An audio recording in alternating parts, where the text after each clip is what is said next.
यहाँ पर आपके पास बेसिकली एक हॉलो स्फीयर है जो कि हिंज से आपके पास तो लटकाया हुआ है, राइट। और एक पार्टिकल है ऑफ मास m, वो आपके पास बेसिकली u स्पीड से आ रहा है और वो हॉलो स्फीयर से स्ट्राइक्स एंड स्टॉप, मतलब कि स्ट्राइक कर वहीं पर रुक जा रहा है, राइट। तो हमें बताना है हॉलो स्फीयर का ओमेगा। तो अगर आप वो पार्टिकल और बेसिकली हॉलो स्फीयर को एक सिस्टम मानिएगा तो एक्सटर्नल फोर्स है आपके पास खाली एक ही है, बेसिकली हिंज फोर्स। और वो हिंज फोर्स का टॉर्क अगर आप देखिएगा तो हिंज के अबाउट जीरो है, राइट।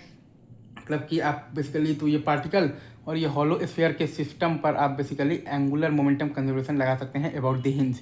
तो वही काम हम लोगों ने किया है। तो m इंटू यू इंटू है हमारे पास 2r और वो बराबर है बेसिकली 5/3 mr² इंटू ओमेगा। तो ओमेगा आ गया है आपके पास, ओमेगा बराबर आपके पास आ गया है 6mu बाई आ गया है 5mr, right sir, is it true.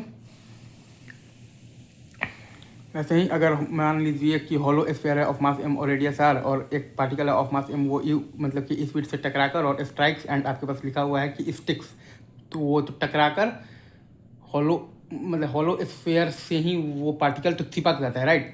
तो वो केस में भी अगर आप देखिएगा तो पार्टिकल और हॉलो स्फीयर को अगर आप एक सिस्टम मानिएगा तो एक्सटर्नल फोर्स खाली एक ही है आपके पास, बेसिकली हिंज फोर्स। और हिंज फोर्स का टॉर्क बेसिकली हिंज के अबाउट जीरो है।